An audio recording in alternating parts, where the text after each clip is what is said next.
Become a member and support the channel. Old World Tactics, Battle Reports, the 2 Plus podcast. G'day guys, welcome back to another episode of the 2 Plus podcast. Today we're going to run through a few ideas that are circulating around the Warhammer community locally here in Australia that are creating a way to play that's pushing it away from the dominant forces of the game running amok in every single game. We've got some ideas that we're pushing in our local community, but also tournaments that we're attending locally have come up with some great ideas to make that happen. So we're going to run through them here in this episode. Alex, thank you for joining me again. How you going? Good. How you going? Very good. Fresh. Oh, firstly, we're not wearing grey shirts, which is a great thing. So we're still bald, but we're not grey shirt Ted. But before we get into the nitty gritty of it, we're basically, for everyone watching and listening, we are going to talk about something that we're pushing here through the 2 Plus scene, which is 1,000 point games.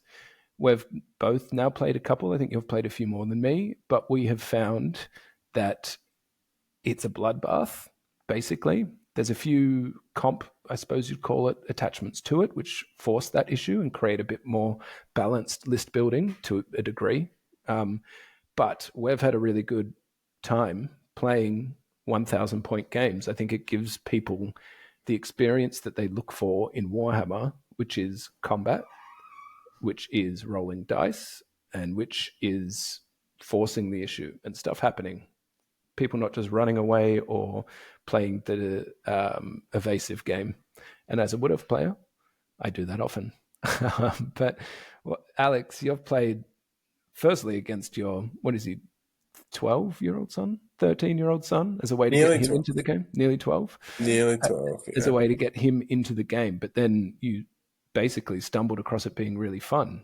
So what was your experience there, and how's it played out?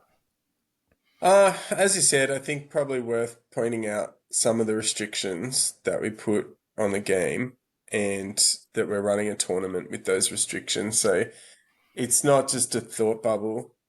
When I started tried to play 2,000 points, and it was too much. It just ended up me just playing myself. There's too many rules, really. And then we sort of played 1,000 points to make it easier, and I won, but he wanted to play again. After the 2,000 point game, he didn't want to play at all and was not interested, and that's unusual for him. Like he likes most games. And then after the 1,000 point game, he was like, I'll play your army next time. So that was like immediately, okay, because I wasn't expecting him to really care greatly about it either way, but I've obviously spent a lot of time on this stuff and he took an interest in it.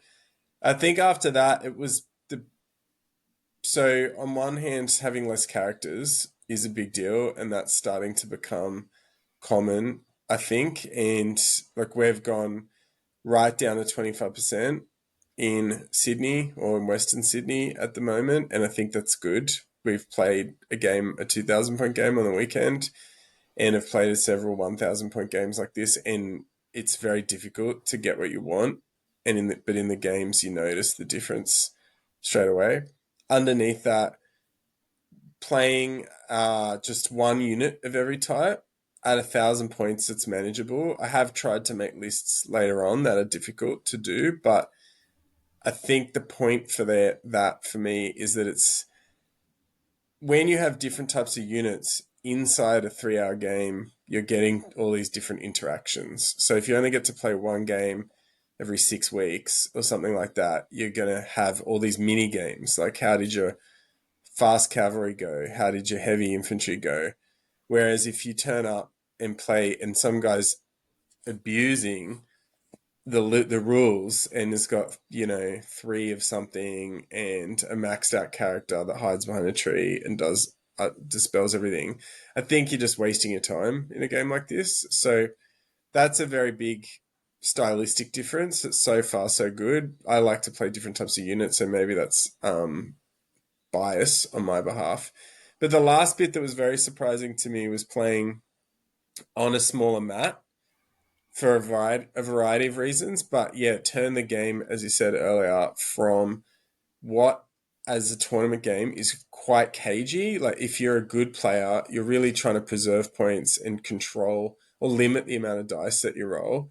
And because you can control movement more than anything else, people just use superior movement, particularly in this format with Swift Stride, flying, fly 10, to just get away, and you can't catch. You just can't. Mathematically, you can't. There isn't there's a counter to everything argument. That's wrong. Like if you have fly 10, you can't be caught by something that has move 5, and doesn't fly. So when you're on a smaller board, you're forced to engage eventually. Like you can still maneuver, and you're doing though what I think most people think the skill in the game is trying to maneuver in a way to get the combats that you want, that create the odds or that put the odds in your favor. So I think I don't know if you would agree, Paddy, even famously locally as a Wood Elf player, as the pariah for a community of people, um, Yeah, it's that I interesting. think most armies play keeping off. Like I'm They preserving sure my do, points Alex. now. They sure do. It's just that Yeah, I have toughness 3 and dwarves are armor. doing Yeah, it. that's God, exactly right. God, just that we say a bad word about dwarves who have written their own how maligned they are throughout history. Hmm. But I think, yeah, like even it's not just like Wood Elves style or undead saying, "Well, what are you going to do? I'm just going to do this." Then when you come closer, I'll scream at you.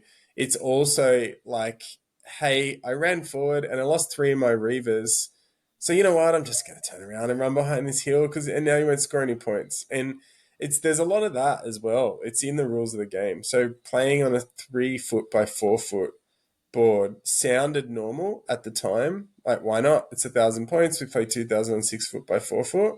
But it was remarkable to me how it sort of reinstalled that idea that, well, you can't just run away. There's nowhere to Yeah, hide. You can be cornered, for example. totally. As someone who plays Wood Elves, as you said, my strategy most of the time is to run away. 1K, I'm not able to do that. So that alone has forced me to play different units, which I've really enjoyed, and a different play style. And Wood Elves don't necessarily lean into that bloodbath play style, but they've got enough to keep it interesting. Um, but I've I've tried in my 2 games of 1,000. Like I've had the decision of whether or not I need to engage, and always it's I have to, because if I don't, I'll just get cornered and run over. I don't have the width to manipulate to get away from everyone with my skirmish shenanigans and the like.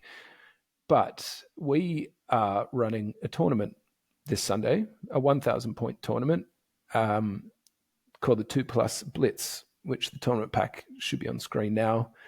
Um, and the idea behind this was made from those experiences we've had early on in 1,000 point games, where I think this is what people want Warhammer to be, at least to a degree. People do want that long, grindy game, and there's a lot of reward out of that. But I think a lot of people want combat, they want to roll dice, and they want to see their particularly foot units, infantry units, do something. And I think this format creates that.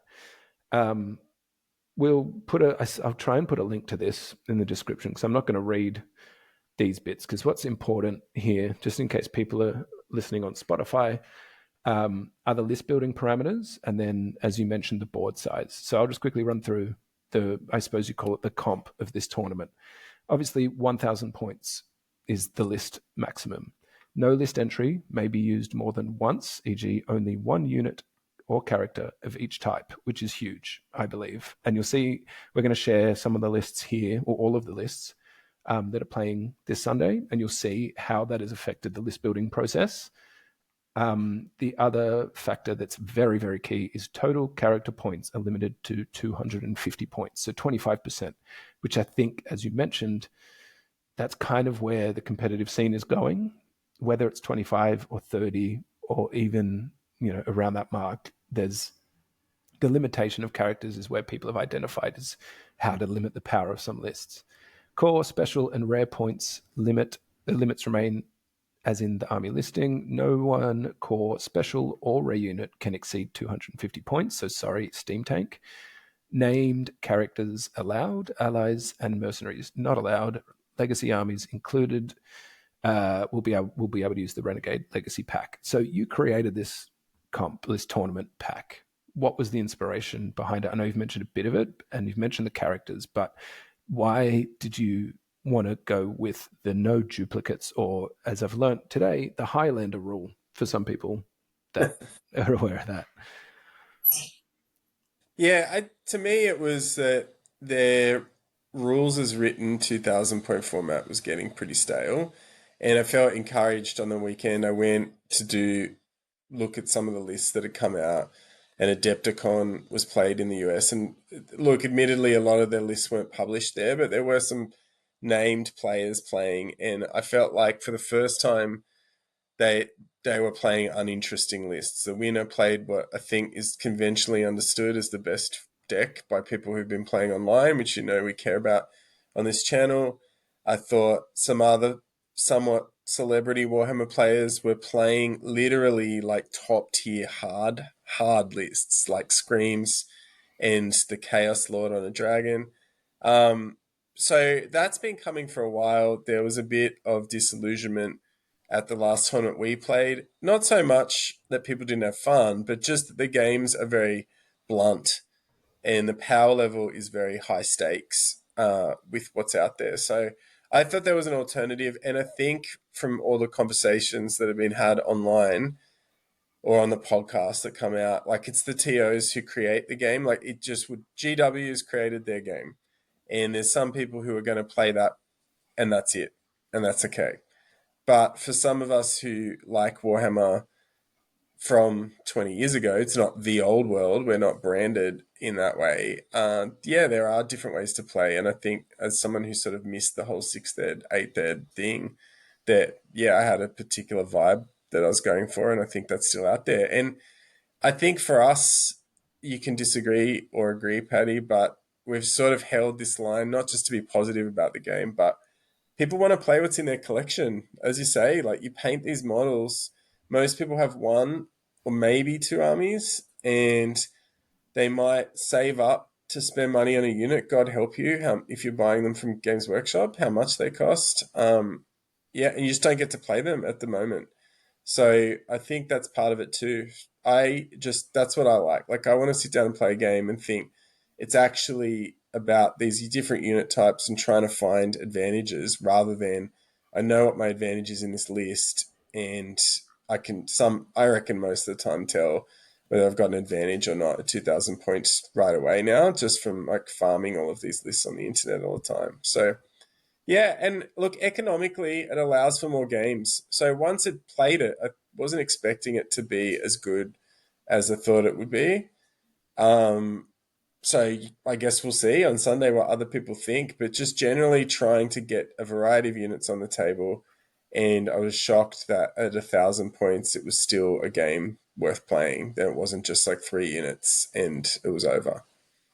Yeah, I think it also is a good way for people that are still new to the game, that haven't painted, that like not everyone paints at the rate of you and Alex Searle / Ghost that can pump out 2000 points in 2 weeks. Some people like to take their time, and some people like to paint their Empire General on Warhorse and make him look sick. And this is the setting for it, where Yeah. that guy can do some stuff.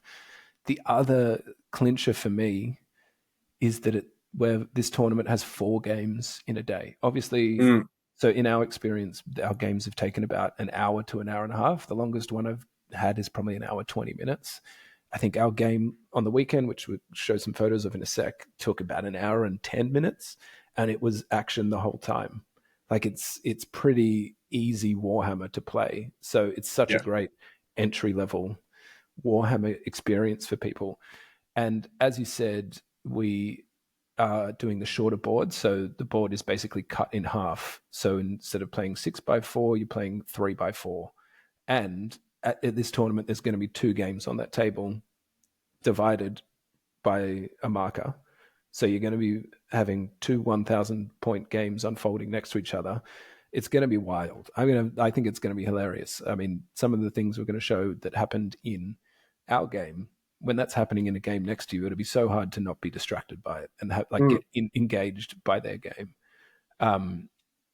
But I suppose now I'll share some of these photos because, as we said, we played. Bear with me. Here we go. On the weekend, we played 1,000 points Wood Elves versus Beastmen. Just trying to get rid of this little thing. But as you can see on the left here, this is the map. So it's half the size of a normal board, half the terrain of a normal board. There's a hill, impassable, and a forest. And then I was able to, as Wood Elf player, drop a forest as per woodland ambush. But I decided to drop a half the size. Very generous, Paddy. Yeah, because this is kind of the idea of this setting is we're not here to net list and smash people at 1,000 points. We're here to create an engaging experience on half the board. But you can see there it's quite narrow, and you can see here there's only one thing that is happening in this experience. And this line is running at that line. And I'm about the most unengaging army you can play in Warhammer. And I still had to get engaged. So probably should mention that I did play like an almost all impetuous army, but yeah, sorry, I said that's what's Demons good as well. This is about the Demons of format. Chaos. Yeah, you can sort of say this. It's like, hey, I could be led around by the nose on 6 inches wide, or, well, they're all going to get hit. They're all going to hit something. So I think it's just, yeah, I could play some of these models. Like I'd painted all these flesh hounds like that I'd bought before, and they're just rubbish. They're probably rubbish. And even though they're in my list for the tournament later on, yeah, like I get to get them out and see what happens. And yeah, they are rubbish, but at least I got to play with them. They did some stuff. We'll see what happens. Yeah, they did stuff. That's all right. And you've got a skull cannon, flesh hounds, blood crushers, a herald on some bonkers bloody corn chariot, blood throne, which is weapon skill 15 or something. It's ridiculous. What are they called? Bloodletters. And then Chaos Furies to the left. And then I have some War Dancers, Wild Riders, Dryads, and a Branch Wraith, who absolutely sucks, but is mad fun, and a Shadow Dancer, and a Tree Man, and my mandatory 5 Glade Guard. But I had... And you had Ambushing Glade Riders. Yeah, sorry, I have Ambushing Glade Riders. which is a great moment. We'll get to that in a second, because that was absolute... I'm still not over it. But you might refer to my previous video. Ambushes might not be so good, but you can see my ambushing Glade Riders watching on, frothing at the mouth to get involved and still on the sidelines. But this was, from my recollection, about the end of my turn 1. I think it was the end of my turn 1. So you can see instantly there's engagement. Yeah. And I still, as a Wood Elf player, can't help myself. I'm not going to, I just have to hide certain things. If I just walked straight up, I wouldn't survive. So, but the things like Tree Men, who in a full competitive meta are not very good, not widely used. They're fine. They're not unplayable. But in 1K, all of a sudden he holds his own. And it was fun to play that model again. And the War Dancers and the Shadow Dancer, which I painted specifically for this tournament, never ever get played by anyone who is taking a tournament seriously. And they performed they gave me a moment, which was great, and it was really enjoyable to use. And they survived, didn't they? They survived. The War Dancers did. The Shadow Dancer didn't, because I miscast on turn 1 trying to cast Glittering Robe and took a wound. Yeah, good times. Over here is turn 2, I think. 2, must be turn 2. So in every game of Warhammer, there's a mishap. So walk us through what happened with your... I just think it was late, and I thought, I don't want to get destroyed by these War Dancers. I'm going to move them over this way, and didn't realize I'd blocked my ability to... Yeah, so the Tree Man falls back in good order through them, and I can't chase them, and it was just a mistake, really. Yeah. It was pretty funny. And, I don't care at that point, because it's 1,000 points, and I'm thinking, yep, I'll see what else I can get. Like, it's not like I'm gonna have to sit there for 2 hours now and live with the consequences of this. It's I guess we'd already played 2,000 points. I get worn out in these games thinking through everything. So it's just okay. A lot of Clearly that blocked them. a lot of Clearly. that comes to like this isn't what you do with war dancers in a 2,000 point game. You don't Mm. march them up into the middle of, not the middle, but you don't march them turn one forward, but 1K allows it in my mind because there's not stuff from the other side of the battlefield firing a fireball at them. Mm. Like, it makes them force the issue, which is what it's all about for me.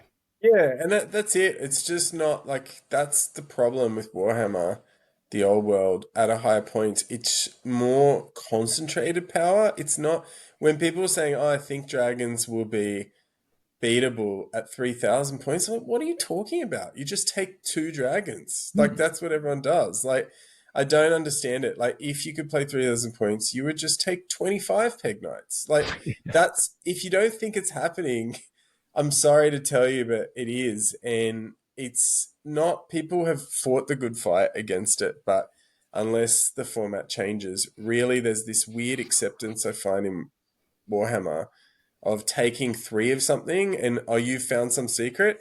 In the internet age, everyone knows what those things are by now. Necrosphinx, Tomb Scorpion, Pegs, um, the fact that you can take the Blood Knights.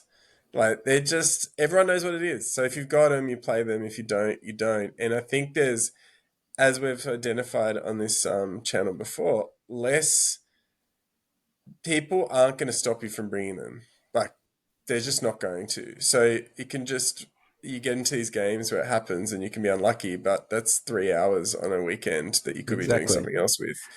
It's just too abstract. We know what the worst stuff is. If we're not going to do something about it, why not just play Magic that takes 20 minutes and you've got three or four of everything? I don't understand why this is a good format to pursue it. So, yeah, it was great to see War Dancers, like an iconic Wood Elf Mm. unit, getting a run. So, what Arguably, the happened? reason, like, a lot of people talk about Warhammer nostalgia, but like war dancers to me are the iconic wood elf unit. And I know everyone has their own preference, but like to me, it's the image of wood elves for me. Naked dudes, double blades that like slash and Mm. dash and then die. But they just do not get played at 2K. And the point you made about it was 1,000 points, so I didn't care is so, so important because too often you spend 2.5 hours on a tournament setting at least, or maybe 3.5 with your friend, and you don't have a good time. But Yeah. this format allows you to, if you're going to get smashed, you get smashed in an hour and 10 minutes. You don't get smashed in three So, hours by Tomb King. like, because I could have just sooked as well, Like, I Mm. might have also just been salty at my own mistake. And then you're sitting there thinking, well, should I not fall back in good order? Yeah, Yeah. exactly. Do you know what I mean? And that's the issue. So, okay, yep, you're right. Thank God. Like, I'm not going to be sitting here now. And that's turn two for Yeah, 2,500 points. And just the human thing I of like, suppose I better, so stuff that yeah. up. And I suppose I better hide my points now and try and like limit the Yeah, loss. that's right. Just That's get right. smashed and move on. And that's the point of this Yep. tournament. On Sunday, you've got 4 games. You'll enjoy minimum 2 of them. I reckon And three one plus. player will win all of them. And that's it. Yeah, 11 other people are going to lose at least once. So, this photo's out of order, so you can kind of ignore that. But if we go over to this side, this is what's left of the entire battlefield. So you can see my Glade Riders come on. I tried to be clever and move into this forest, which we were treating as dangerous terrain. The only unit in Wood Elves that don't have move through cover, move into a wood to break an ankle, and then I reserve move out of them. And that was their showing for the game. Um, but you can see you got all the the shadow dancer though. That was good. What yeah, did it roll? Rolled up its killing blow yeah. He on a got juggernaut. he got A two blood. killing blows on a blood letter and Yeah. a one on a juggernaut, and he did his thing. But you've got your blood throne left. I've got my war Yeah. So dancers, tree good. men, and glade riders, and that's it. And that was an hour and 10 minutes, and thoroughly enjoyable. Lots of dice, lots of melee combat, and not a lot And it of was good to know what hiding. units, like what's good as well. Like it came out of it, I'd heard the Skull Throne was good. I'm like, oh, how can it be good? But once you play it, you're like, oh, okay, so it's got impact stomps and strength 6 attacks. Like, and they're all strength 6 if you get the charge off. And then you're like, oh, and because it's a cannon, it can just shoot, and you don't really have to move forward like everything else and get stunned by being impetuous. So, yeah, that was really interesting. I was like, wow, the Skull Cannon is good. It's a lot of Mm. points, but it's a very versatile unit. And then underneath that, yep, you just sort of go, yeah, Flesh Hounds, they're mediocre, but I got a game out of them. You know, they got to kill some stuff. And Furies, I've realized, not as great. Immune to Psych, can't flee. Such a That's double-edged sort of the sword. role of those units a lot of the Mm. time. Yeah, so it's good when you play it and you get these reps in. Warhammer's a game that some people, sadly, just don't get to play very often. And you don't want to turn up. And we've seen that at these events because it's getting sharper at Oldhammer, the Oldhammer series.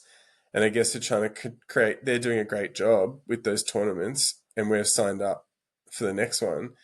But like a new guy who turns up with your beautifully painted Empire army, and if you're just going to get eviscerated because you just missed the memo that the metagame had shifted 3 months earlier, and we're all wealthier.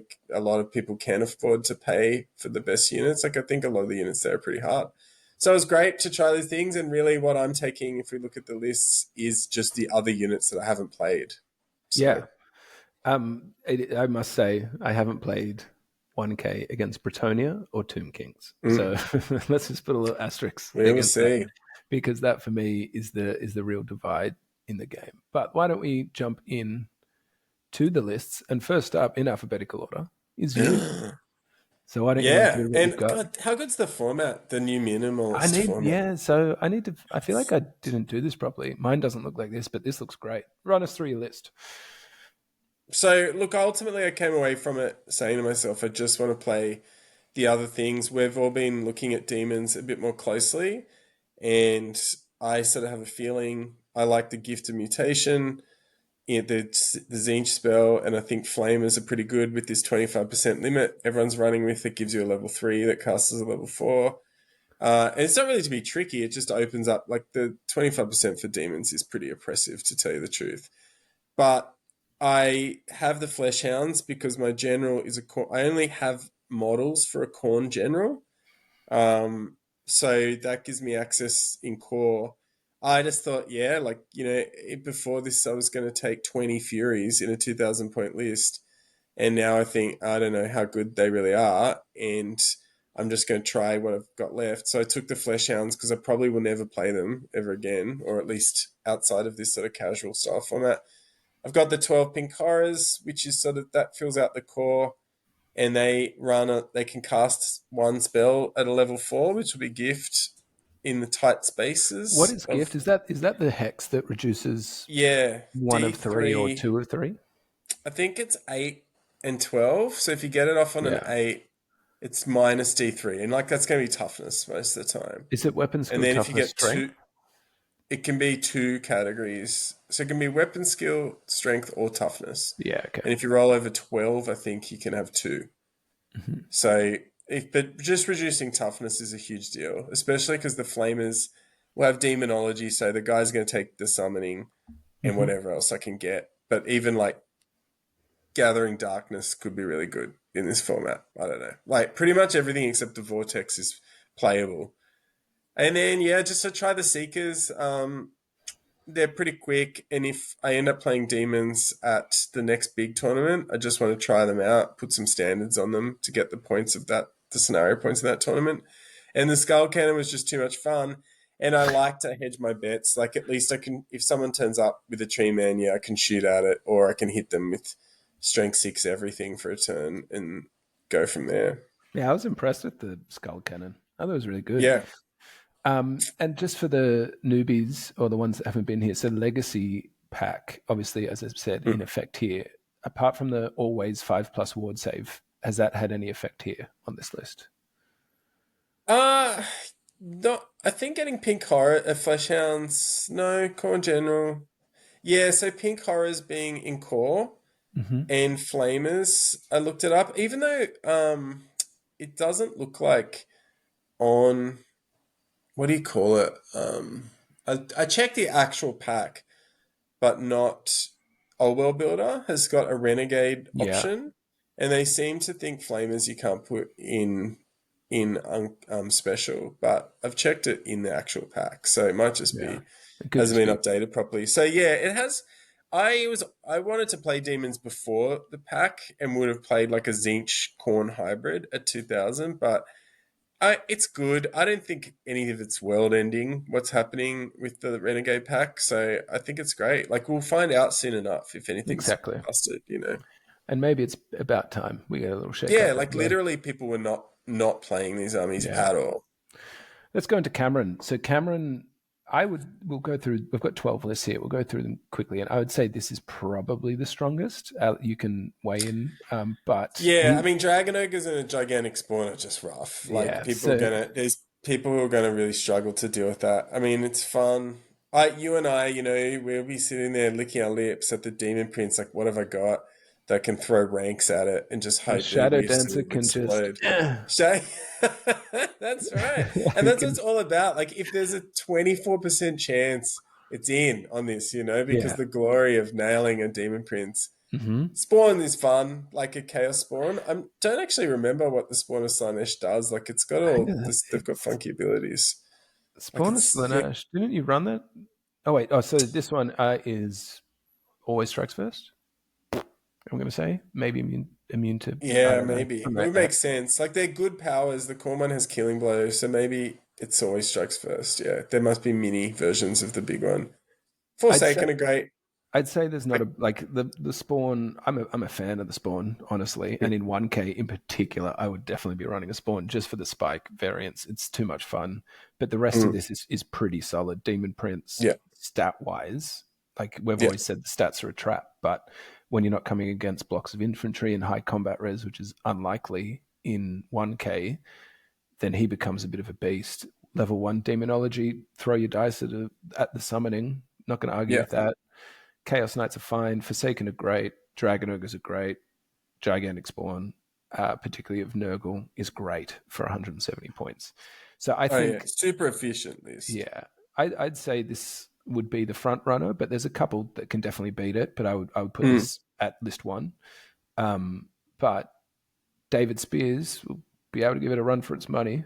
Yeah, I think his is good as Yeah. well when I looked at it. It's So fun, like Trebuchet. Like, it's, there's enough good flavor in times. here, and this so Bretonia is the like hated of the.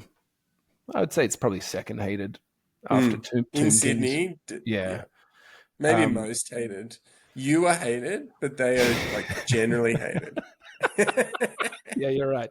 Everyone comes Mark second to Mark me. doesn't get any hate for playing Wood None. What Elves. have I done? I don't know. I even interviewed him. I tried to be like him. But he's running so this is the only, and we'll be corrected in a sec when I go through this, the only level 4 in the entire tournament. I'm pretty Mm. sure, which is saying something about 250 Yeah, because we points had some out. bets about this, whether Yeah. people would go that way or not. And And I it's think fascinating it was so lopsided, which is great, it's I great think. because you will see as we go through these lists how many mid-tier fighty characters there are that just Mm. don't get played and that are the linchpin of all of these lists, which is awesome. So he's running a level 4 on a warhorse with Lore Familiar, Ruby Ring, Elementalism, 6 Mountain Knights of the Realm with the War Banner, 10 Peasant Bowmen, 4 Pegasus Knights, which is pretty hefty for 1K. They should do it a lot. 7 Mounted Yeomen, which again, you don't see a lot. 5 Squires, and a Field Trebuchet. That to me, I mean, look, it's probably just the Peg Knights and the Sorceress. The totally. rest is Yeah, yeah. pretty pedestrian. But we've all, yeah, like who knows? And there's I've still never thought. leadership 8, right? Or something. Isn't everything Yes, leadership 8, which yeah, as I well know is the line, which I just don't want to roll, is an 8, is a 9 plus. I seem to yeah, fail it a because lot. you think you should get it, but you Yeah, just don't. every time. But yeah, Dave's list I think should do pretty well. But shows you how Bretonia is a little bit more flavorful when the Yes, right spirit is taken at 1K. You absolutely. don't have the It's fighty going to be baron in fun this to list. look at for a change. Yeah. So John, from Oldhammer fame. Shout out Oldhammer. We'll go through their list, their tournament pack, or at least an aspect of it at the end of this episode. They're running some great tournaments out of Western Sydney, which we've gone to. You've gone to all of them. I've gone to a few of them. But it really kind of the up-and-comers of the Western Sydney scene, I think it's fair to say they've definitely drawn a lot of attention, and they are very creative with their packs. And I think each pack has become better, and we'll go through a particular scenario they've created, which exemplifies that, I think. But he's running his beloved Dark Elves, big old Dark Elf fanboy here. He's got a High Beastmaster on a Scourge Runner Chariot, which, like, when have you seen that? When have you seen a Scourge Runner Chariot? I think I've played against. Is Scourge Runner Scourge Runner is not a cold one. It's like, is that the one with isn't the Scourge Runner? Yes, I'm pretty sure it's the horse chariot. It's the Dark Steed chariot. I'm going to look that up. I'm pretty sure it's a cold one chariot. Is the other one? Yeah, he had a picture I saw of something that he'd converted, and I'm going to quickly check because one of them has like a harpoon or something. I'm pretty sure it's this one. Let me just quickly. Dark Elf Master, Scourge Runner. No, whoops, not Master. High Beastmaster, my bad. High Beastmaster on a Scourge Runner Chariot has 2 Dark Steeds. Hell yeah. So he's fire. This is why he wanted to get the... Is it a light chariot? Yeah, I think so. Pretty sure it is. To look it up. It's great. Yeah, it's a light chariot with D6 impact hits. Strength 4, no doubt. Yes. Yeah, strength 4, toughness 4, 4 wounds. So that High Beastmaster goes to 6. No, he has 7 wounds. But yeah, Ogre Blade. Ogre Blade's fat, and Sea Dragon. What's that give him? 2+ against missiles? Probably. I think it's -1 to hit, or a +1 to your armor save for maybe shooting. 3+. Charm Shield is cute, but 5 Dark Riders, 12 Repeater Crossbowmen, 6 Cold One Knights, 5 Dark Elf Shades, and his pet, we'll call it, because he loves the Charybdis, running up the rear. That, to me, is such a fun list. And you almost don't want it to get any bigger, because I think it's ticked all the boxes, and then you're just adding stuff for power after that. But another strong list, I think it's good. say. I think it's like Dave's. Probably just not as tough as Cameron's, but I don't know how you would make it tougher either. Yeah. Like the core is sort of what you got to pay one of every unit, so you're sort of not going to be able to do Dark Riders. Yeah, General's fun. Can't complain.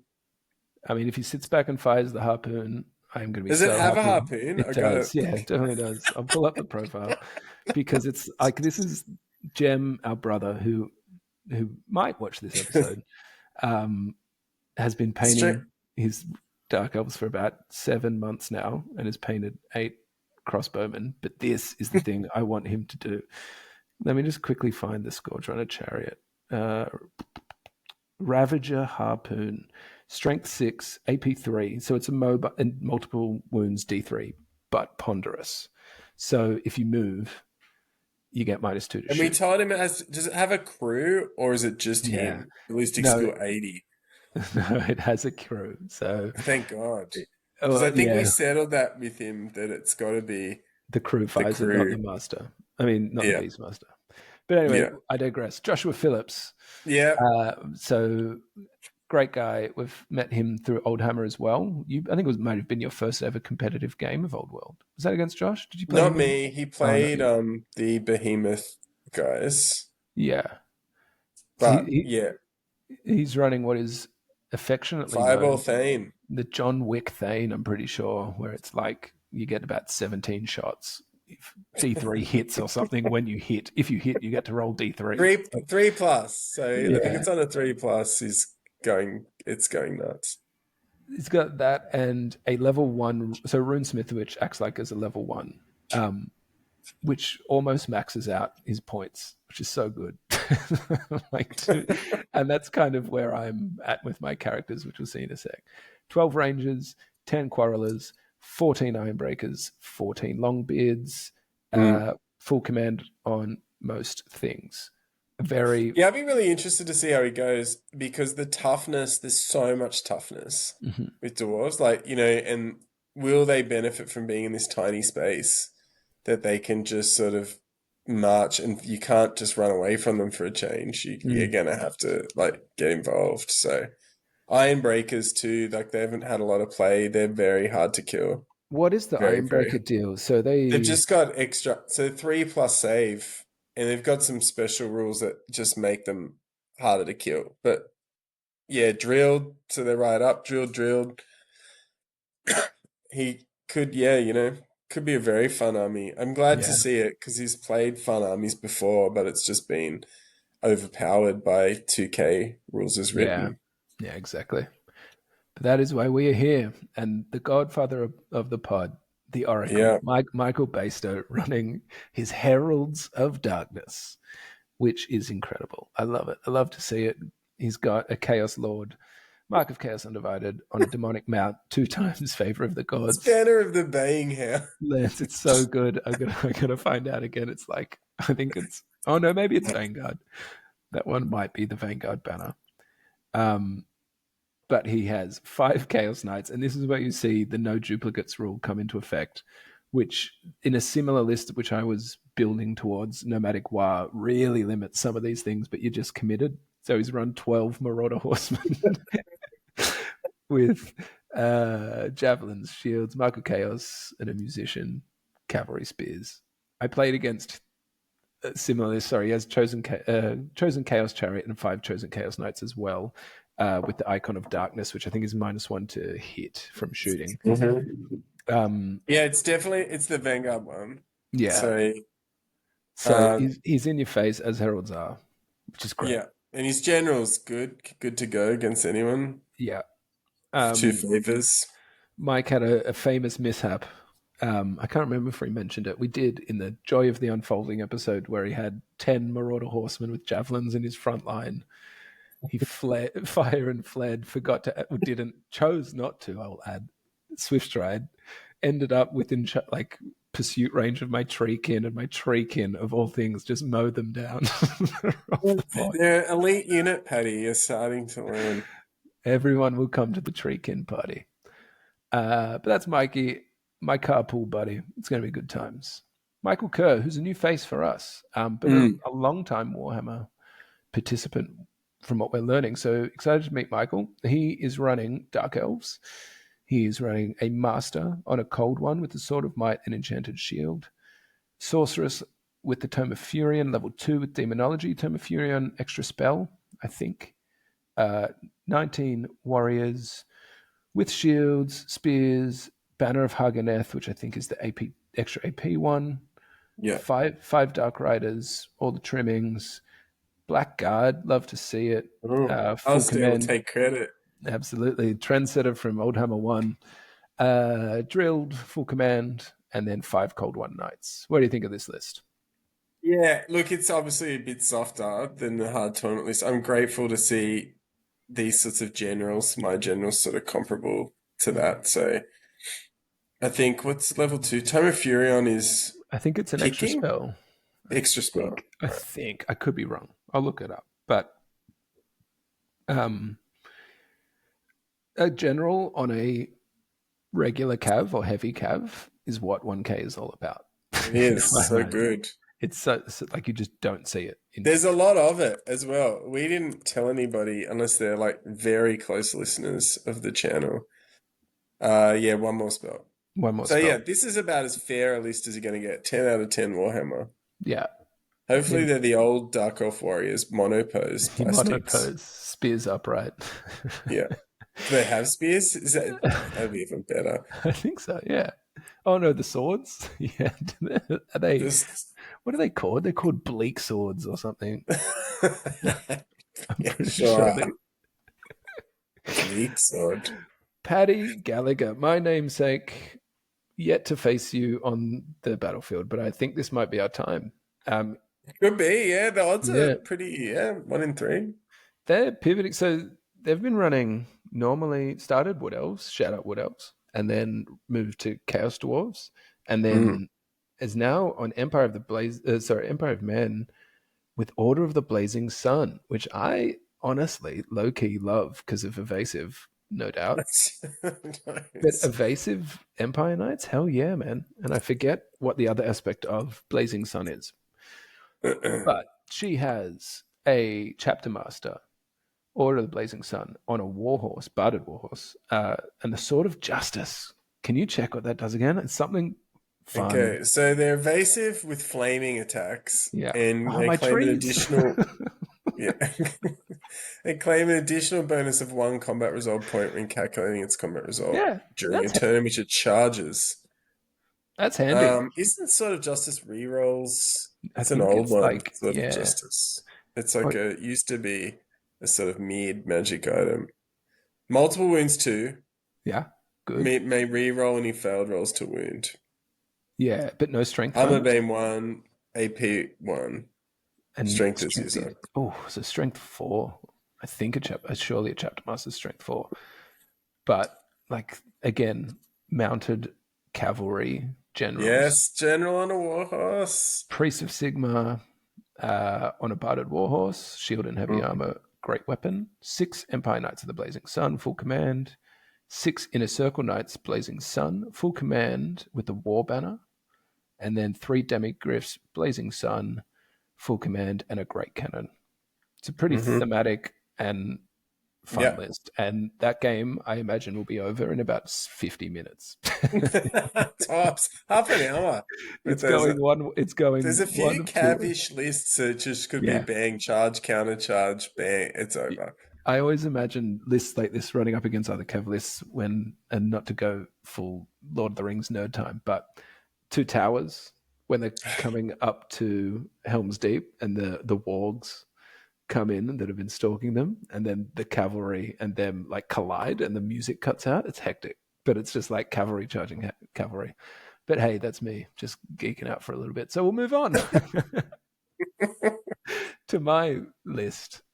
You played against this list, Alex. So I'll quickly read through and you can give me your hot take on it. So I have a Branch Wraith with a great weapon, level 2 wizard, Annoyance of Netlings, which is the -1 to hit in a challenge, running illusion magic.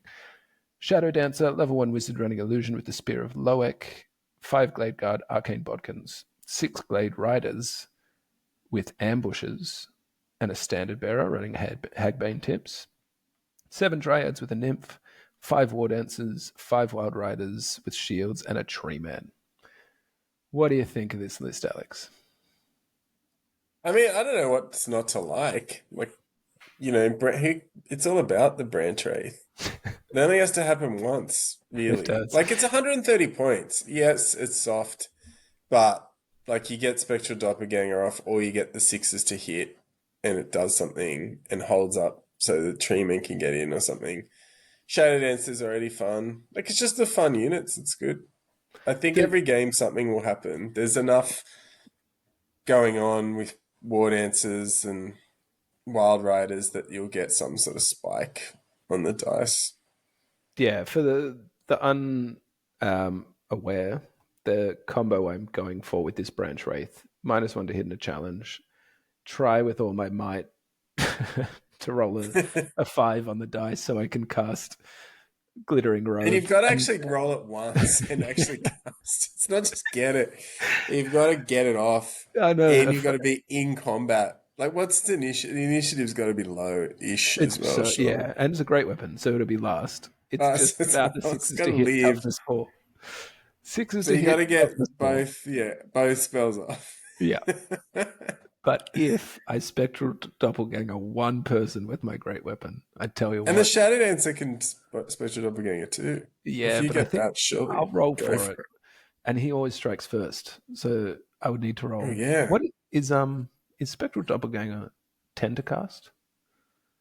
9, I think 9. No. So I need to roll an 8 on the dice, but that would be 2d6. I thought I remember it being easier to do than I thought. Yeah, people would say, "Oh, you got to roll it up." I'm like, I always do with high elves. Like, it's just Miasmic Mirage that is 11, I think. 11. And Crystal it's only is 9 10? for Doppelganger. Yeah, okay. Maybe That's Crystal doable. Column's 10. Yeah, but I think it's going to be really hard to not take the Glittering Robe on him anyway. But I might Crystal Column's 10. Crystal Column's 10. Glade Guard, as you are, but the ambushes, you may have noticed for any watchers of the channel here, I'm hot on ambushes at the moment. And I really think 1K is a great place to do it because everyone has to move forward. So there will just be vacant space at the back where I'll be able to roam free. I've already explained Tree Men, War Dancers. I don't get to play a lot, so I'm very, very happy to play with them. But yeah, I learned on Friday that this Branch Wraith is not destined for a long time on the tabletop. It's pretty I'm glad bloody you got a epic. musician in the war dances, though. Absolutely, because Alex, how would they dance? How That's all right. would they dance? Paul, do you want to run through this list? Paul's a familiar face of our scene. Yeah. I mean, it's a standard Baron or like Frontier Axe, but it doesn't have like the big virtue. I wonder if he couldn't fit it. No, it's not really standard, I suppose, What but a does peg confidence Baron. do? What does virtue of confidence do? Uh, I'll look it up while you go through the I rest. can't remember anymore. I've seen it played a few times, but what's he got? 10 Peasant Bowman, 8 Mounted, 9 Knights Errant. 9 Knights Errant, it's pretty good. 3 pegs, 1 Bombard. I mean, it's not like it's just the pegs. Like, I don't know if Yeah, I'd be more worried about Dave's list totally. I because would definitely be level 4 caster with 4 pegs. yeah, Knights Errant are fun. Like they're just like rando knights, Are really. they the So are they the impetuous ones? yeah, and they're strength 3, toughness 3. So weapon skill 3 even, I think maybe. God bless them. Strength 3, Yeah. toughness 3 is my life. I live for it. Mm. What was I looking up? I was looking up while I'm here. I don't think you can complain about this list. If people complain about this, I don't know what they expect Britannia to do. Yeah. Yeah, it seems pretty tame. Oh, cool. It's a nice little combo. Virtue of confidence. So, Gauntlet of the Duel, you can't refuse a duel. Mm. And then Virtue of confidence during a challenge, this model may re-roll any failed rolls to hit, Ooh. which And is if we nice. do the general off a thing in a Oh tie, in yeah. an extraordinary event of a tie, What was the Paul's in tiebreaker good again? shape. So it's in He's here. if it's a tie. So essentially everything has to die at the same time. Yeah. So the March of Death, you called it, right? Just Wasn't it? deathmatch. Death March. So the event will be win loss. Generals will begin combat as a death march as a tiebreaker. So how does that? Because this is the first time I heard about it when you put this in list. How does that play out? Well, I just wanted to give people warm them up. It's something we'll probably try to use later. That like we've got that idea of a de-escalating tournament that goes from 2,000 to 1,500 to 500. Sorry, 1,000. And I think I'd like that to be at the end. If you were tied, you generals fight for tiebreakers. Because I've now gone to the opposite side of, I just think battle points are not good. I think some armies can win a lot with them. I think it's a gap in lists. I think I just don't even agree. I just don't agree with the premise of them anymore, full stop. And Mm. as you said, having more rounds in this tournament is a big plus for me. Win loss. Because I think some armies like Wood Elves at this rate have to just, and Dwarfs probably too, have to just win small. And you often have to play really well to make that happen. Whereas some of the other armies like having pegs or undead, you just win because you've got broken stuff or like super high mobility, so you can kill things. Like you just can't catch other stuff. So yeah, I wanted to see the general off. That would people invest in their general? But really, the only way that's going to happen is if you're like everything dies at once. So like it's pretty hard to tie a game. Because if Yeah. you win 867 to 865, it's going to count as a win for the Yeah. 867 player. We didn't mention that in the pack as well. It's 1 point counts as a victory, right? Mm. Yeah, it's win loss, no draws. Yeah. So if you draw, remarkably, you are having a general's duel. It's got to happen one time. I 4 hope so. rounds, 12, 6 rounds, so 24 rounds, 24 games. It starts in combat, so John can't harpoon the guy from like short range. He can flee, rally, and then harpoon him. I'd love to see it. Let's make it happen. Pete, my arch nemesis, it's turning out. I tend to play him a lot. Lizardmen fanatic and a great guy, great opponent. and a pretty fun list, to be honest. Yeah. He's running a Skink Priest, which is a level 2 Lore Familiar and Battle Magic, 4 Jungle Swarms, which is his new favorite unit, 19 Skink Skirmishers. Again, you're seeing that no duplicates rule coming into effect. That'll be really hard if they get charged. In the side.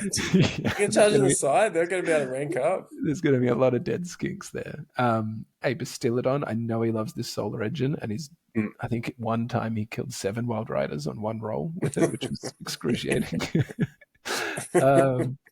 He has a Stegodon with a giant bow and an ancient Stegodon with a giant bow. So normally Pete, I know this from experience, runs the Burning Alignment list, which is Fireball City, which I don't know. Is it possible? Fit it. Can't fit it. It's 255 points. So Ancient Stag... Probably have Fireball in the Lore Familiar stakes, but... Yeah, definitely. And Pillar, or maybe Arcane. But Ancient Stag and Stag, I always forget the difference. 15 points, is it 1 extra strength? Yeah, 1 more attack for the Stegodon and 1 less strength for the Stegodon. So strength 5, 4 attacks versus strength 6, 3 attacks. And weapon skill 4. Weapon skill 3 versus 4. Ancient has weapon skill 4 too. Weapon skill 4 is a big deal, I'm finding. Yeah, if you had to choose, like he can't fit them in. And this is definitely where the legacy has helped. So Stegodon he can put in special. On top of that, he'll get the cold-blooded 3 dice on his skinks. So if they get smashed, they might not completely fold straight away. Actually, that's one we forgot about. Who was Michael Kerr? Black. Are they murderous? I forget. No, it's the Executioners that are murderous. I'm pretty sure. Yeah, I don't know. Sorry, back to Pete. I'm hoping players just tell us. Like, it's part of the fun of finding out, you know? Yeah. A lot of toughness 6, or 2 toughness 6 makes it really tough to kill. Sorry for the tautology. But poison he loves, fireball he loves, and toughness 6. And toughness, is it Bastillodon toughness 5 or 6? Yeah. So you're not going to be moving them too soon, but looking forward to that. I no doubt will play Pete again because I tend to play him a lot. Final list of the whole tournament. Sean, which is another new player in our scene, or at least for the 2+ scene, he is running Bretonia. So this is our 3rd Bretonian list. He has a General on a warhorse. General on a warhorse. Syrian's Locket, I forget. No can't be multiple wounded. Yeah. Knightly Temper is Monster Slayer Killing Blow, or is that D3? No, it's the D3 attacks. Oh yeah, Heroism or whatever it is the other one. Yeah. 9 Mounted Knight of the Realm, 10 Knights Errant, 12. It's gonna be good. That's hectic. 12 Bowmen and 6 Grail Knights. This is hectic. I love it. I love 6 Grail Knights. Love a Grail Knight. Sean says he's getting them painted. Thank you, Sean. Brilliant. Looking forward to seeing that. And not a peg in sight. So no. Everyone can rejoice. I've been on the receiving end, Alex. What would be the fun Wood Elf list? Are Tree Spirits. Tree Spirits. Everyone would love me if I played Tree Spirits. I won't do it. I'd love you at the 0 to 4 table. Yeah. So hey, cool list, man. Like it just be. I won't. You just move 5, everyone would move away, and then be like, "This is what it feels like." It probably wouldn't. The abuse would stop. But that's the list. So takeaways there are: there's one level 4. You have a level 3 and another unit that can cast a spell. I have a level 2 and a level 1. And is that it? Oh, there's some level 2s. Oh, there was a level 2. Yeah, there was a Dark Elf level 2. But Magic definitely took a backseat. Cameron's Demon can cast level 1. Cast Summoning. So one level Magic, 4, one level 3. They were the takeaways for me. Like Magic taking a backseat, Generals on Warhorses. I'm pretty happy if it plays out that way. Like, I don't know yet how people will take it, but in terms of just lists, straight up lists, there's some creative lists. I don't think anyone's tried to break the format. No. I don't know if you can. Like the return of special is a big deal, and that's where if we gloss over the game we played at 2K, that's like I felt like before this that there was the way I would build lists, I would go to what is broken in rare. Could I get a dragon and can I get a level 4 in? Yeah. Or, and then it would be like, what's that going to cost me? And what's my broken rare thing that I'm going to do? And then how do I just go about surviving in core?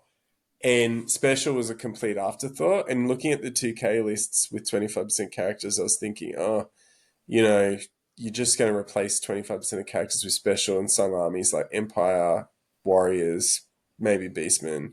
Their specials are pretty good. Britannia, obviously, if you max out, and Tomb Kings, if you do anything with Tomb Kings, are just ridiculous. So it's interesting to me that people have done creative things. So, like Michael Kerr has got this big Blackguard unit, which we'll have to talk about. I think it's exceeded the points, but I don't think anyone cares if it's 14 Blackguard of Nagaroth, if you know what I mean. Like, it's not 40, or someone saying they got 800 Noblars, for example. Yeah. So there's that. I'll have to look at that, the maths on that, but I think it's sort of done that. I don't think any of those lists I look at and think, ugh, like there's variety. And yeah, like I think Cameron's is the strongest, but as we were saying before, I don't know what you do with Warriors, except what would you do, like drastically weaken yourself on purpose? Like all of their stuff is pretty good. Is he going to play Chaos Trolls? Like that's about it in the list. Like Chaos Exactly. Spawn's one of the weakest things in there, and he's running one of those. Yeah. So, yeah, like I think it's good. I hope it goes well. And I am looking forward to the fourth game. I just like the idea of it moving faster now that people are experienced with it. We'll see how it goes. Yeah. Looking forward to. So that's happening this Sunday, which is in 6 days or so. Yeah. It's been a long time coming for us, but should be a lot of fun, and very much looking forward to it. And thanks to David for hosting us Yeah. again. And in response, does a lot of printing for people. We're happy to pass on any details if you want him to print any of your files. Has a pretty good setup there. And we can fit a few more people in. If you want to come and you hear this before the event, absolutely. The pack was there. Use that email address to come to me or contact us through the channel. And you definitely have a spot. If we get too many, I'll pull back. I don't mind at all. If we've got an allowance for 16, if we can get the players through the door.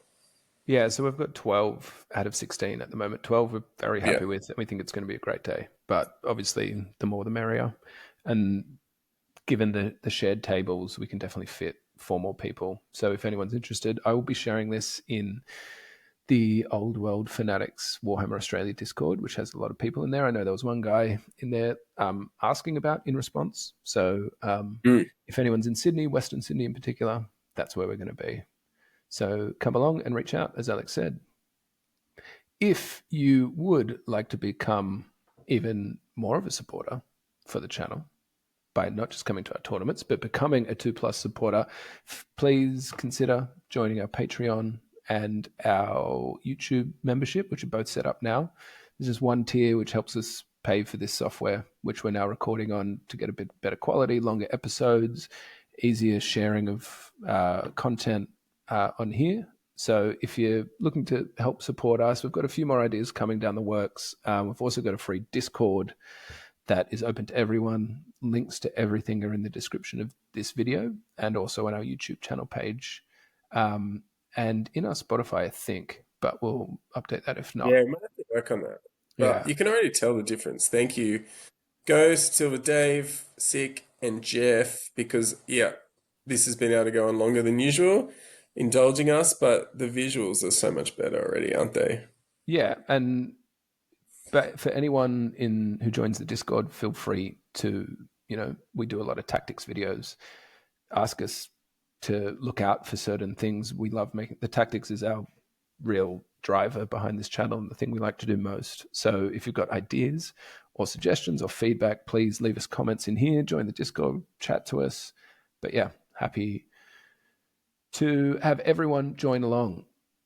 We have another little tournament, not little. As I said, it's probably the biggest tournament that's running around Sydney regularly. at the moment, which is Oldhammer. We've now been to several of them, and it's the driving force, I think, behind Sydney Old World. I think it's becoming the most popular scene. It's a great tournament run by Michael, John, who you just saw in that list rundown, Zeke, Jarrett, the Western Sydney Wargamers Club, essentially, and they do a fantastic job. And they are running a tournament in June. They basically do one every 3 months based on the seasons. The next one is the Winter, we got the name right, it's Winter Warfare. Yeah, which is happening at the Blacktown RSL, which is an awesome venue, in June 21st. And they have a really interesting pack. There's two things I want to talk about here, and we've got a few more photos to share again, because Alex and I tested the first scenario in this tournament pack, which I'll bring up on the screen now, because it's a variant of capture the objective, capture the tower, whatever the objective is. Essentially, this is the first game of 3 that's going to be played at the tournament.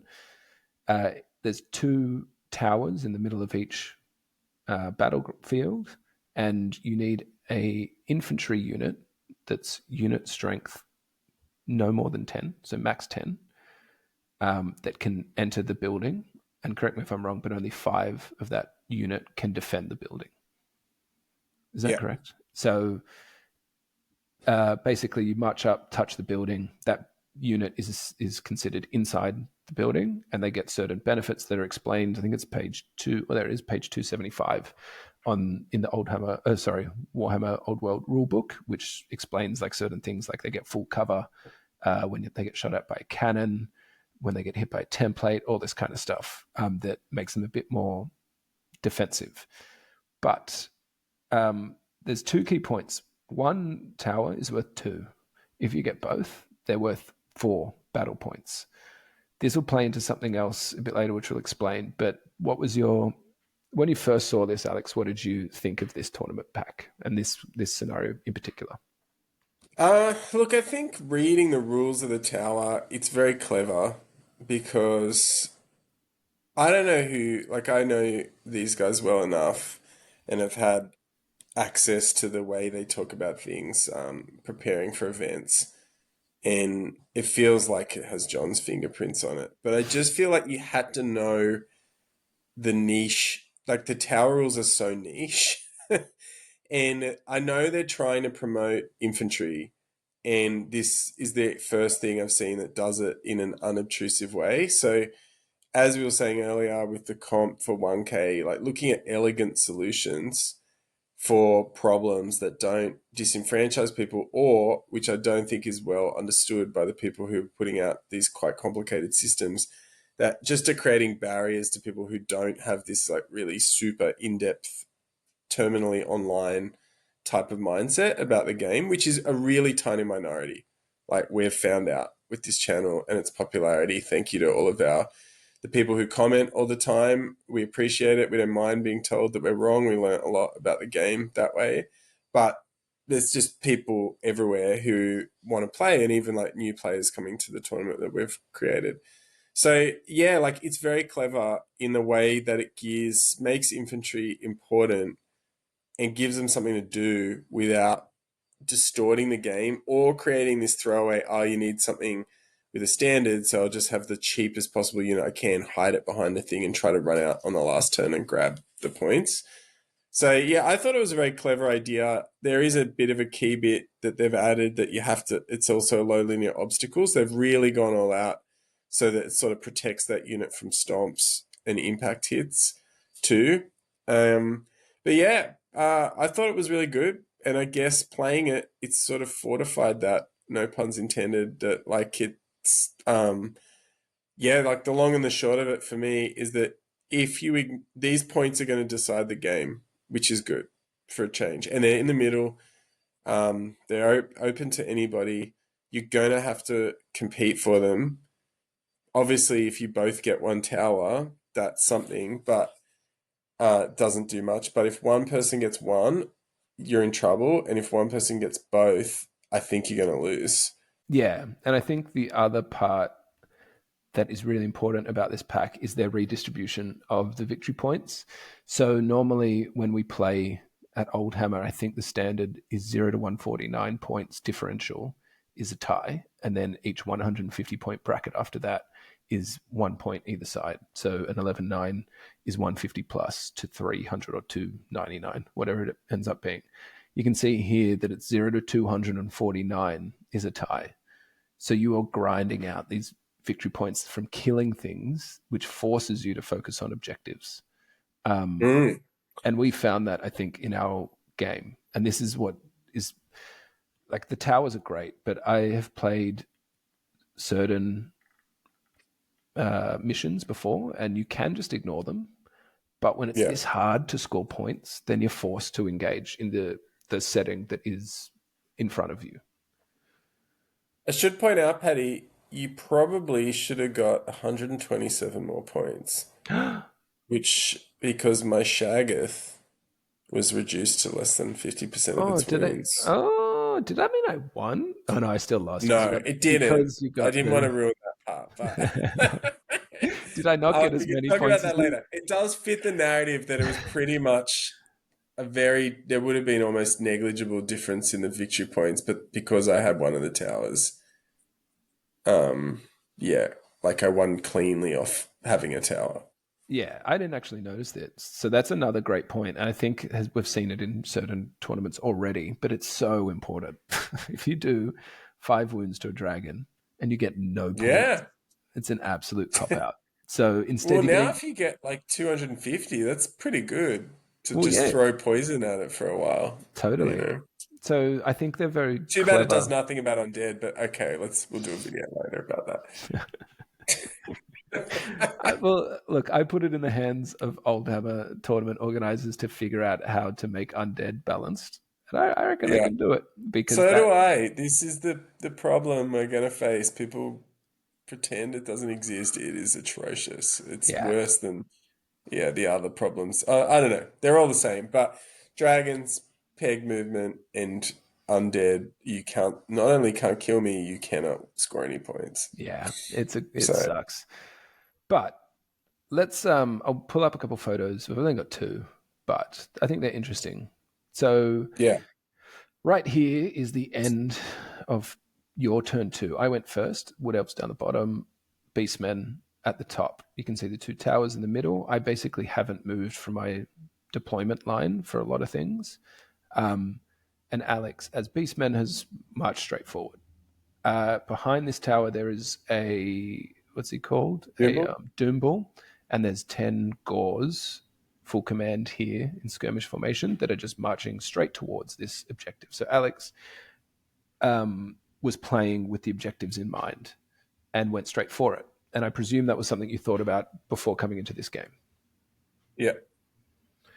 And then you see this is probably the start of turn 4 or the end of turn 3. His Gores are in the building, and then Doom Bull is in that building. Stuff's going on. I can't get to these just yet. But Alex just forced the issue straight away. The end of the game, which I don't have a photo of here, unfortunately, but I end up killing this unit on the final turn, on my final turn at least. But the Doom Bull just sat there, and I had absolutely nothing that I could do about it. There's a little bit to do with list disparity in how we play these 2 lists against each other.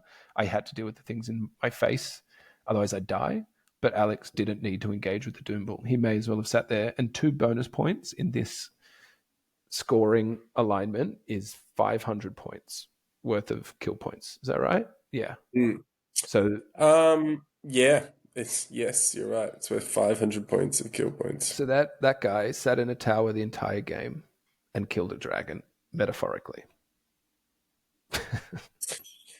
Yep. It was interesting as well. Like, I think that the way, I had options, but Beastmen are sort of a mid-tier army for starters. Like, I think, like, I had to run the Doom Bull by itself. Like, technically I could put 2 Minotaurs with it and it'd be legal, but I don't have the models for starters, but I probably wouldn't have anyway, because the Doom Bull can hold its own. We sort of realized, so I ran that other unit in there. They actually charged out at one point to beat up a bunch of wild riders that came within striking distance. Just because I could hit them in the side and I had a banner, I knew I'd probably win. Drove them off for a turn. Then they went back in to the tower the next turn. And then interestingly, as you say, like they sort of got whittled down, but magic missiles are the killer for especially that sort of rank and file infantry. And they got killed on turn 6.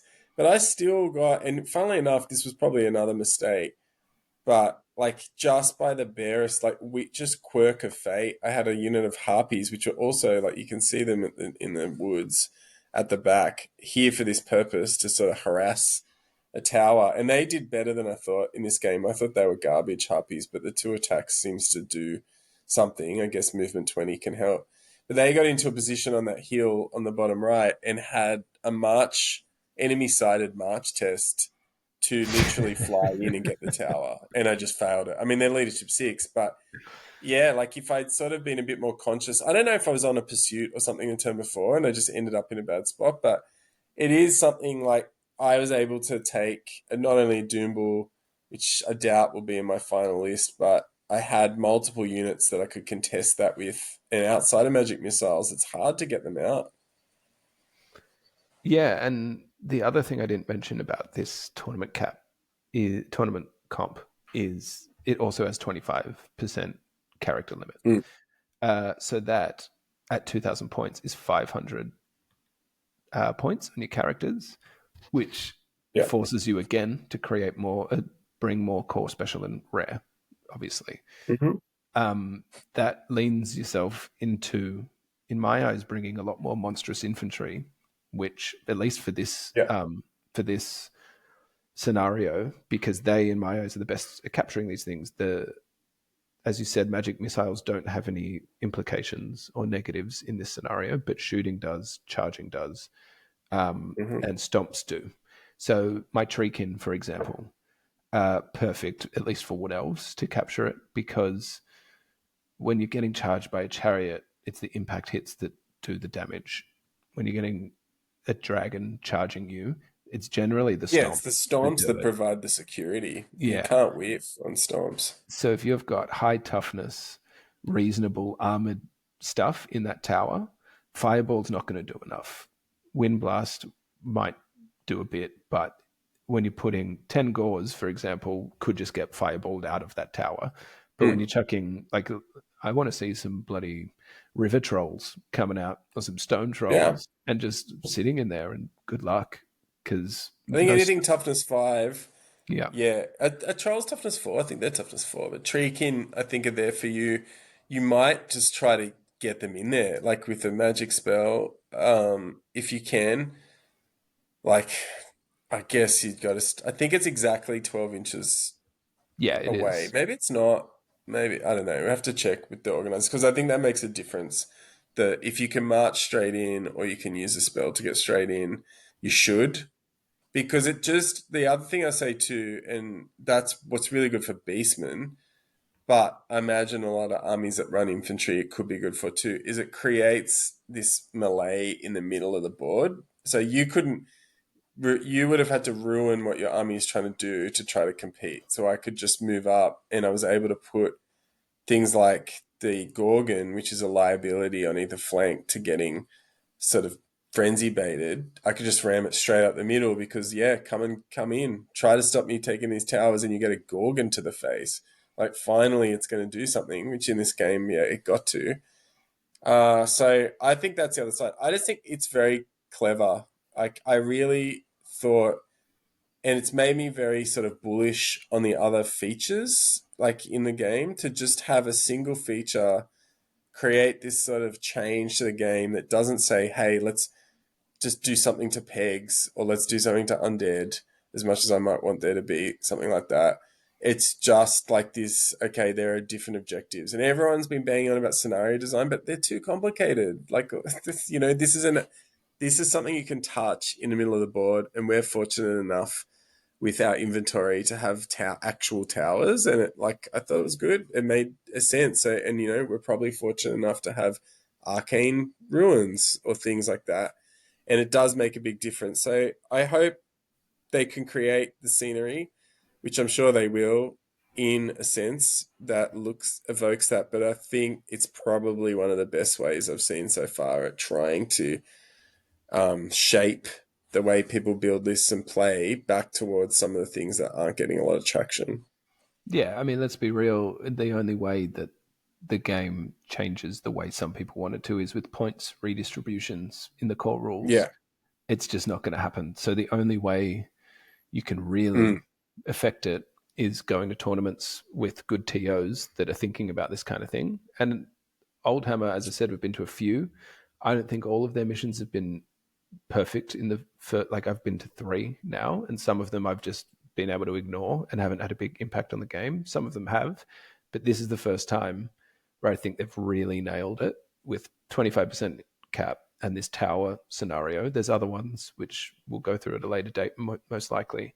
But it's the first time I've really felt the crunch in list design for the whole tournament with 25% character cap, and I'm forced to bring Treekin and Tree Men to fatten out the points. And then that was the first game where I was really taken by the impact of the bonus battle points. So Yeah. I think they're onto something there, and I think it's an indication of what kind of has to be done for people to stay interested in this game, which in our experience a year in, we've seen probably the worst of it online in terms of power listing, which people get a lot very annoyed about. I've run into a few really strong lists, and I felt that like vibe of like, I cannot win this game. I have to go for a 10-10 or an 11-9 loss, and that's a good result. And I don't think you can really change that without creative TOs doing stuff like this. No, I don't think so either. And I think it's just a way that the game is still really good. Like, it's fun by itself. And our game would have been would have been a complete draw without the towers. Yeah, we I should don't think say, by the way, Medumba would yeah, have done much out there. Like, he's a pretty run around, have whiff a bit type of guy. I think that, yeah, like it's that sort of stuff. Just like there's already enough complexity going around. If it just tips the scales a little bit one way or the other, and that's the sneaky side of some of it. Like Cav is just so good as well. Like it's not just, yep, the flying monster's good, but then everyone's got core Cav and rare Cav, and they are just too fast. So yeah, the fact that they can't do anything about these towers is just hilarious. That you can ride past, and my guys run out, like literally whack these wild riders in the backside with their clubs or hammers or whatever they've got, and then run back in the tower. It just made it a little bit of a sideline, like it was like a mini objective, but it yeah, didn't really take away from the game overall. Like there was a lot going on the right side, the left side that was separate to all this as well. So yeah, I hope they do. It's encouraging to me. I want to look back through, like when I read those rules, they seemed to be just add-ons, and they seem a better thought out than I think now. Considering that like the scenarios themselves in the book are pretty weak. Like I don't think meeting engagement is good or breakpoint. That sorry, the meeting engagement's okay. I think it's hit or miss. Some people love it, some people hate it. The short deployment or the diagonal board. I tend to like it. I'm not very good spatially, so I sort of get unsettled by it and I make big mistakes. But the one where you lose half your army or something on a roll of a flank dice, or attack, yeah, yeah, that's just terrible for yeah, starters, and everyone hates it. And then on top of that, you've got Breakpoint, which is sort of this nothing burger. I don't even know why people delete it. If you're killing 80% of someone's army, like, yeah, okay, you sort of win. Like, is it that yeah, big a deal if you got there first by 5 points? Like, someone's got to win what would have otherwise been a close game. It might force someone to go for it at the end, but people seem to openly hate that one with a passion as well. So, yeah, I'm impressed. I think it'll be great fun. I like that it's the first one because the list disparity is at its greatest. If you manage to listen that far, maybe you are a super fan, Andrew Steinitz, but I've thrown down the gauntlet. You know, he's yeah. going to know what he's doing. We're having a But pod off.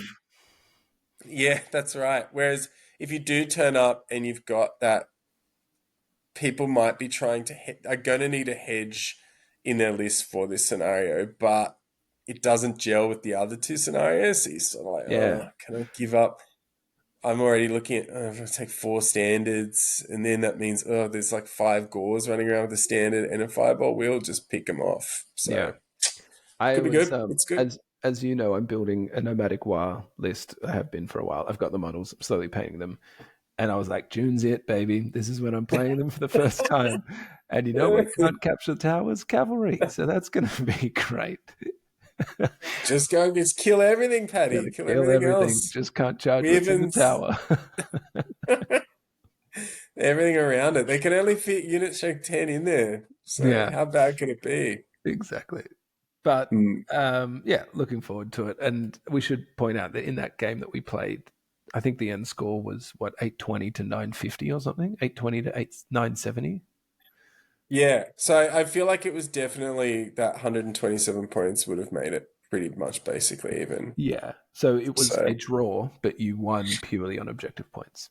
So, yeah. you know, right there is the proof in the pudding, I suppose. But Yeah. we should probably wrap it up for this one.